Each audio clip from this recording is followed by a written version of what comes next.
Good morning students, basic mechanical engineering second semester BTech, and now we are discussing the topic of electrolux refrigeration system. We have already discussed the topic of vapor compression refrigeration system and vapor absorption refrigeration system. तो हम already discuss कर चुके हैं and we will continue the topic of Electrolux refrigeration system. In the Electrolux refrigeration system में क्या चीज़ है, इसका हम यूज क्यों कर रहे हैं, इसका पर्पज़ क्या है. इसका पर्पज़ है to eliminate the pump from the refrigeration system. Pump को एलिमिनेट करने के लिए हम इसका यूज कर रहे हैं, क्योंकि जो लास्ट टाइम मैंने आपको क्लियरली समझाया था वेपर एब्जॉर्प्शन या कंप्रेशन सिस्टम के अंदर जहाँ पंप का यूज होता है वहाँ हटाने के लिए, और पंप हमेशा लिक्विड फॉर्म को ही आगे फ्लो कर पाता है. ठीक है, तो इस चीज़ के लिए है ये. तो इसको हम 3 टाइप कूलिंग सिस्टम और भी बोलते हैं. यहाँ पर नंबर ऑफ 3 कंपोनेंट्स हैं यहाँ, तो 3 कूलिंग सिस्टम भी बोलते हैं, 3 टाइप कूलिंग सिस्टम. इसका दूसरा नाम हम बोलते हैं 3 फ्लूइड रेफ्रिजरेशन सिस्टम. इसके अंदर NH3 अमोनिया, H2O और H2 ये 3 कंपोनेंट हैं वो यूज आते हैं. Ammonia coolant as a refrigerant work करता है यहाँ पर, और जो H2 है ये सॉल्वेंट होता है. सॉल्वेंट मतलब इसके अंदर अमोनिया घुल जाती है. ठीक है, और H2 इनसॉल्युबल सॉल्यूशन होता है, इनसॉल्युबल इन वाटर. वाटर में H2 जो हाइड्रोजन है उसका काम क्या होता है कि ये इनसॉल्युबल होता है. तो इसलिए हम इन तीनों कंपोनेंट्स का यूज करते हैं. अब ये कैसी इसकी कंस्ट्रक्शन है, वर्किंग है, क्या इसका प्रिंसिपल है. ठीक है, तो इस डायग्राम समझने से पहले हम कंटिन्यू करते हैं. फर्स्ट ऑफ ऑल इसका प्रिंसिपल. तो let us starts the main purpose of this system is to end the requirement of the pump so that there are no moving parts in the refrigerator and the operation of refrigeration take place without any noise.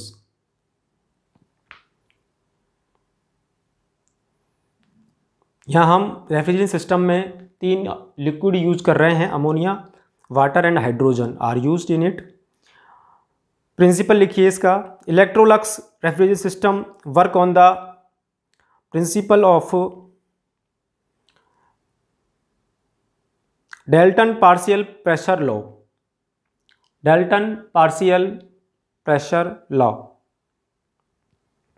Dalton partial pressure law. In this, an approximate pressure of 15 bar is maintained. Approximate pressure of 15 bar is maintained. Approximate pressure of 15 bar is maintained in the entire system, and ammonia is filled.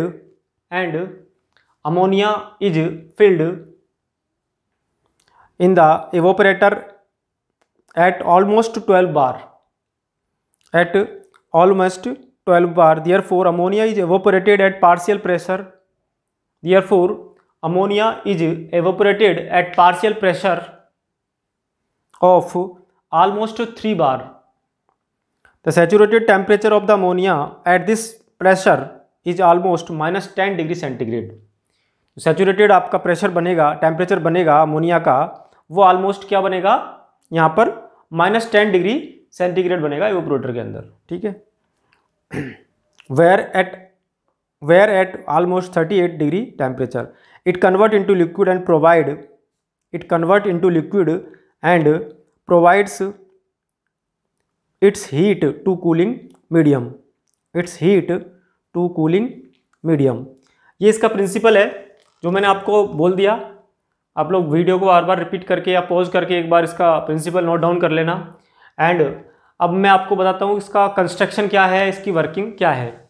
यहाँ पर 3 fluids use किए हुए हैं, तो हम start करते हैं. First of all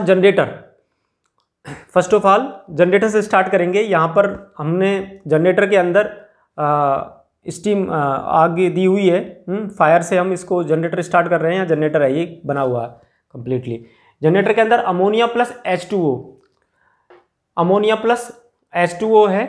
अब ये क्या करेगा, जो जनरेटर है इसके अंदर अमोनिया और H2O वेपर फॉर्म में जाएगा. अमोनिया वेपर और वाटर वेपर फॉर्म में जाएगा. किसके पास? रेक्टिफायर के पास. रेक्टिफायर क्या करता है यहाँ पर, इन अमोनिया और वाटर वेपर को सेपरेट कर देता है। तो रेक्टिफायर यहाँ से प्योर अमोनिया वेपर को तो आगे पास करेगा और यहाँ से जो H2O है, H2O वेपर है, वो वापस से आपका क्या होगा, वापस से आपका जनरेटर के अंदर आ जाएगा और हमको यहाँ पर प्योर अमोनिया वेपर मिल जाएगा। ठीक है, यही चाहिए था अपन को, तो प्योर अमोनिया। अमोनिया यहाँ पर कूलेंट और रेफ्रिजरेंट के रूप में काम कर रहा है। H2O आपका सोल्यूबल है और H2 इनसोल्यूबल कंपोनेंट है। ठीक है, अब ये इसके बाद हम बात करें कि जो प्योर H2NH3 वेपर है, अमोनिया वेपर है, कंडेंसर में जाएगा। इसकी पूरी डिटेल में हम स्टडी ऑलरेडी लास्ट वीडियोज में कर चुके हैं कि pure ammonia vapour are going through in a condenser and it condensed and it passes through as a liquid ammonia.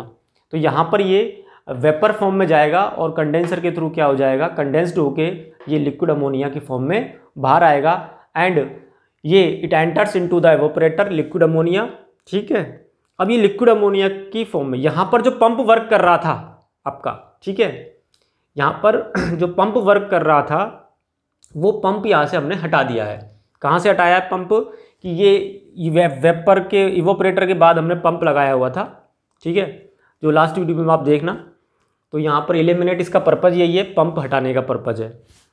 तो इवोपरेटर के अंदर लिक्विड अमोनिया आता है, उसके बाद क्या होता है कि इवोपरेटर का फंक्शन तो आपको पता ही है कि क्या करता है, हीट एक्सट्रैक्ट करने का काम करता है। ठीक है, तो इससे पहले हमने यहाँ पर ही कहीं पर एक पैरेलल अरेंजमेंट किया हुआ है, पैरेलल अरेंजमेंट है, उस पैरेलल अरेंजमेंट का नाम है एब्जॉर्बर। इस एब्जॉर्बर के अंदर क्या है, अमोनिया प्लस वाटर और H2 हाइड्रोजन, तीनों की तीनों कंपोनेंट इसके अंदर है। बट आपको पता है H2 insoluble in water, water में इनसोल्यूबल है, ये घुलती नहीं है। तो ये इस तरह से अपर लेयर के रूप में ऊपर रहती है और अमोनिया और जो आपका वाटर है ये क्या है, ये आपके लिक्विड फॉर्म में यहाँ पर रहेगा, लिक्विड या वेपर फॉर्म में जिसे हम बोलेंगे, लेकिन ये इनसोल्यूबल है, ये घुलेगा नहीं।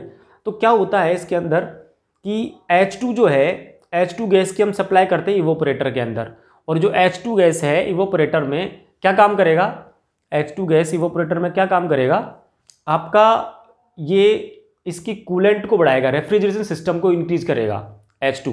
ठीक है, यहाँ से तो अब क्या हुआ, अब ये हुआ कि रेफ्रिजरेशन सिस्टम को इंक्रीज करेगा तो क्या होगा कि जो लिक्विड अमोनिया है एंड जब रेफ्रिजरेशन सिस्टम इंक्रीज होगा तो आपका liquid ammonia is converted into vapour ammonia.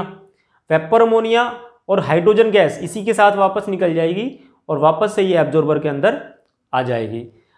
वापस से एब्जॉर्बर के अंदर आ जाने के बाद यहाँ से हाइड्रोजन गैस इसमें मिक्स नहीं होती है और वापस ये पूरा एक साइकिल कंप्लीट चलता रहता है। ठीक है, आगे हम बात करें कि आफ्टर द एब्जॉर्बर हमारे पास क्या है कि स्ट्रॉन्ग सॉल्यूशन बनता है इसका, अमोनिया का और H2O का। ये स्ट्रॉन्ग सॉल्यूशन है किस फॉर्म में, वेपर की फॉर्म में है। मतलब क्या होगा, मतलब हीट एक्सचेंजर के अंदर जाएगा, हीट एक्सचेंजर में जाने के पर ये क्या करेगा कि और इसको हीट मिलेगी, किसको, वेपर को, अमोनिया को, और उसको क्या मिलेगी, यहाँ पर हीट मिलेगी हीट एक्सचेंजर में। कैसे मिलेगी हीट, वो भी देख लेते हैं अपन। इसमें हीट मिलेगी और ये आपका जनरेटर के अंदर चला जाएगा, जिससे कि हीट लॉसेस यहाँ पर कम होंगे। वापस से हीट एक्सचेंजर ऐड करने का मतलब है एक हीट को एक्सचेंज करने के लिए हमने एक पैरेलल अरेंजमेंट यहाँ पर कर दिया है। ठीक है, तो यहाँ पर weak solution, warm weak solution है, मतलब कि जो आपके पास अमोनिया का और H2O का जो सॉल्यूशन आएगा वो गर्म सॉल्यूशन आएगा यहाँ पर, और हीट एक्सचेंजर क्या करेगा, हीट को यहाँ से जो वार्म वीक सॉल्यूशन है वो कोल्ड वीक सॉल्यूशन में निकल जाएगा और इसकी हीट जो है वो किसने ले ली, यहाँ से जो स्ट्रॉन्ग सॉल्यूशन निकल के आ रहा है इसने इसकी हीट को एब्जॉर्ब कर लिया। ठीक है, तो इस तरह से ये आपका पूरा सिस्टम तैयार होता है, Electrolux refrigeration system.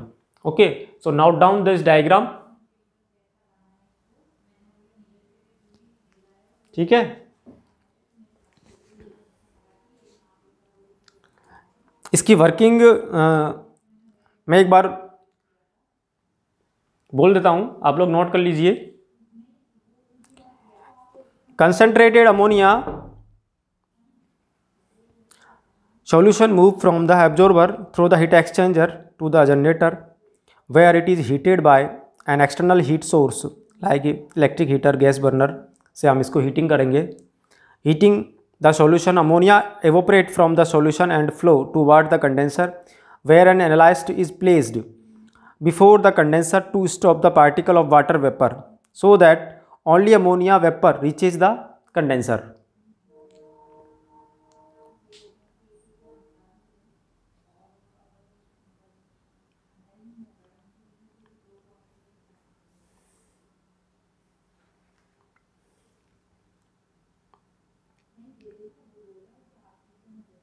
Ammonia absorbs the required heat, latent heat from the refrigerator during evaporation and in this way produce cooling effect.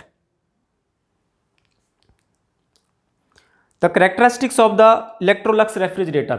ठीक है, ये वर्किंग आपको क्लियरली समझ में आ गया होगा. इसमें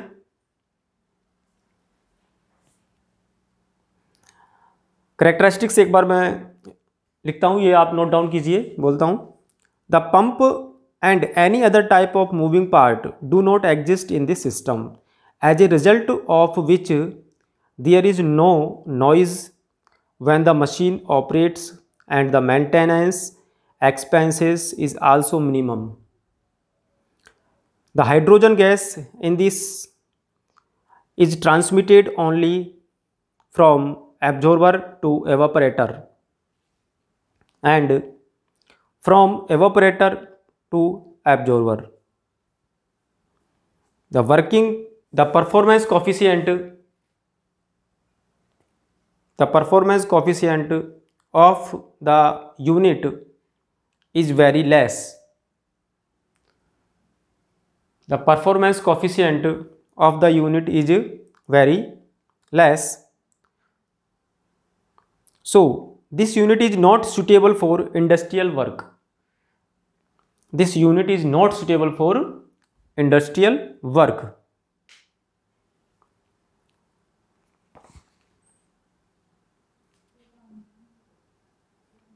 It can be easily controlled. It can be easily controlled.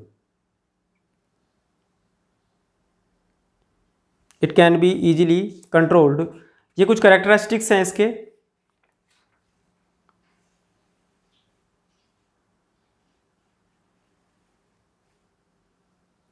ठीक है, तो इलेक्ट्रोलक्स ये आपका रेफ्रिजरेशन सिस्टम दिया हुआ है. इसमें बहुत ही शॉर्ट में आपको एक लास्ट इसका रिवीजन में करा देता हूँ. इलेक्ट्रोलक्स रेफ्रिजरेशन सिस्टम में इसका पर्पज पंप को एलिमिनेट करना होता है. पंप यहाँ से आपके सिस्टम से हटाना होता है. इसके 3 कंपोनेंट है, अमोनिया और H2O and hydrogen H2. Generator है. जनरेटर में से अपन ने अमोनिया प्लस H2O रखा हुआ है. इसको बर्न करते हैं. बर्न करने के बाद ये वेपर फॉर्म में आता है रेक्टिफायर के अंदर. रेक्टिफायर सेपरेट करता है आपका प्योर अमोनिया वेपर को और H2O वेपर को. ठीक है, तो प्योर अमोनिया वेपर है, H2O वेपर अगेन वापस से इसकी जनरेटर के अंदर चला जाता है और प्योर अमोनिया वेपर है और ये आपके कंडेंसर में जाता है. कंडेंसर से कंडेंस्ड होता है. Vapour ammonia is converted into liquid ammonia and यहाँ से एवोपरेटर में एंटर करता है. एवोपरेटर से एक पैरेलल अरेंजमेंट लेते हैं अपन एब्जॉर्बर का, और ये एब्जॉर्बर जो है इसके अंदर अमोनिया, H2O और H2 तीनों ही कंपोनेंट होते हैं, लेकिन H2 इनसॉल्युबल होता है. तो यहाँ पर इनसॉल्युबल होने की वजह से ये क्या करता है, ये अपर लेयर पर रहता है थोड़ा सा. तो ये अपर लेयर में रहता है और ये आपका सोल्यूबल फॉर्म में है H2O और NH3. तो H2 इसके अंदर एंट्री करवाते हैं अपन एवोपरेटर के अंदर, जो कि क्या काम करता है, रेफ्रिजरेंट को इंक्रीज करने का काम करता है H2 यहाँ पर. और जब लिक्विड अमोनिया वेपर आपके एवोपरेटर से आउट होती है तो ये किस फॉर्म में निकलेगी, वेपर अमोनिया की फॉर्म में निकलेगी H2 के साथ. H2O अगेन एंटर करता है एब्जॉर्बर में. तो ये साइकिल चलता रहता है. अब हम इसकी हीट को यूज करने के लिए एक हीट एक्सचेंजर और लगा देते हैं इसके पैरेलल साथ में, इसी के साथ में हीट को यूज करने के लिए हीट एक्सचेंजर हमने यूज किया. तो हीट एक्सचेंजर में क्या हुआ, इसके जो अमोनिया और H2O का जो सॉल्यूशन है, भाई हाइड्रोजन तो इसके साथ जाएगा ही नहीं. हाइड्रोजन कनेक्शन तो अपन ने एवोपरेटर से कर दिया, तो ये तो यहाँ पर रोटेट होता रहेगा इसके साथ, है ना. इनसॉल्युबल है वैसे भी. तो इसके साथ अमोनिया प्लस H2O है. अमोनिया की एंट्री होती है हीट एक्सचेंजर में. स्ट्रॉन्ग सॉल्यूशन है ये.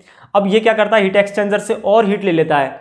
ये क्या करेगा, ये जो है ना, ये और हीट यहाँ से हीट ले लेगा. ठीक है, ये हीट ले लेगा और जनरेटर के अंदर चला जाएगा, ताकि जनरेटर को भी ज़्यादा फ्यूल की ज़रूरत न पड़े. ओके, तो यहाँ से ये जो गर्म आपका पास वार्म वीक सॉल्यूशन आएगा, वहाँ से हीट लेगा ये। तो एक्चुअल में क्या, जब हीट लेगा इधर से ये वाला, ये स्ट्रॉन्ग सॉल्यूशन, तो ये ऑटोमेटिकली कोल्ड हो जाएगा। तो ये कोल्ड हो जाएगा तो cold weak solution again enter to the absorber. तो इस तरह से आपके पास ये इलेक्ट्रोलक्स रेफ्रिजरेटर सिस्टम है। So thank you for watching this video, and we will discuss about in next video is refrigerant.